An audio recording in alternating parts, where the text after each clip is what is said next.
Buenas noches, mi nombre es David Olivares. Hoy vamos a dar una exposición sobre los derechos internacionales humanitarios, cuáles son los sujetos, cuáles son los destinatarios, las consecuencias que traen las violaciones, las principales violaciones y cuál es la Corte Penal Internacional. Inicialmente vamos a empezar con cuáles son los sujetos del derecho internacional humanitario y a continuación veremos que los sujetos de derecho internacional son los estados, organizaciones internacionales, la comunidad beligerante y los movimientos de liberación nacional. Adicional a eso, el individuo como persona física o como sujeto pasivo del derecho internacional. ¿Qué quiere decir eso? Que es quien recibe los derechos y obligaciones, y además de estas personas que he mencionado o de estos entes, encontramos unos casos excepcionales como son la Santa Sede, que se refiere a lo que vendría siendo la capilla en Roma, más exactamente donde habita el Papa, la Orden de Malta, que también es una sede religiosa, una iglesia de Jerusalén de principios del siglo VI, y el Patriarcado de Constantinopla, que viene siendo una iglesia ortodoxa que solamente también está amparada por los derechos internacionales humanitarios. Los sujetos son los estados o las personas que se ven beneficiados con estos derechos, los cuales solamente se hacen efectivos cuando hay tiempos de guerra o suceden crímenes de lesa humanidad. ¿Cuáles son los destinatarios del derecho internacional humanitario? Cuando hablamos de los destinatarios, son los estados que están especialmente obligados a cumplirlas y hacerlas cumplir, así como a participar en su elaboración y aprobación. Cuando se refiere a los estados, no solo se refiere a aquellos que hacen parte de esta agremiación, sino también a los que son invitados. Adicional a esto, también los estados de la comunidad internacional y las organizaciones internacionales, los movimientos de liberación nacional y las personas privadas.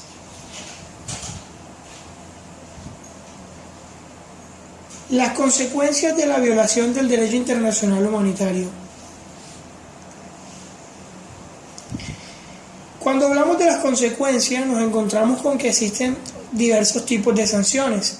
Hay unas sanciones de tipo internas, sanciones de instancias internas, y la sanción en las instancias internacionales. Cuando hablamos de sanción en instancias internas se refiere a cuando se cometen crímenes atroces en un estado o en un país determinado y este país internamente se encarga de castigar o de judicializar a la persona que se haya encargado de estos actos. Cuando se habla de las sanciones en las instancias internacionales, nos encontramos a que se le puede, hay dos tipos, los cuales son la responsabilidad imputable a un Estado o la responsabilidad imputable a un individuo. Esto es cuando algún Estado comete faltas graves contra civiles y debe hacerse responsable por dichos actos. Mientras que la responsabilidad imputable a un individuo es cuando pertenece a otra nación y éste infringe las normas que se hayan estipulado en el Acuerdo de Viena. Cuando hablamos de infracciones graves, faltas, delitos y crímenes de guerra, nos dirigimos hacia esto. ¿Cuáles son los crímenes que normalmente más suceden o los que están contemplados en los convenios de Ginebra? Sería, primero, la violación de dichos convenios, los cuales fueron firmados el 12 de agosto de 1949. Encontramos también la violación de las leyes de guerra vigentes, tanto nacionales como internacionales, y violación de las costumbres de las guerras aplicables. Otro crimen sería el asesinato, los malos tratos o la deportación para obligar a realizar trabajos forzados a la población civil de los territorios ocupados.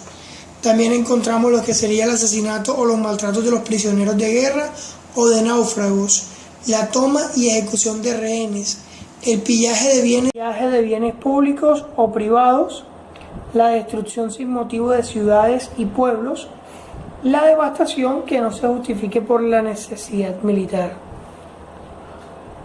Cuando hablamos de todos esos crímenes, ¿quién es la encargada de estar pendiente de que todo se cumpla a cabalidad? Pues muy sencillo, la Corte Penal Internacional. ¿Qué es la Corte Penal Internacional?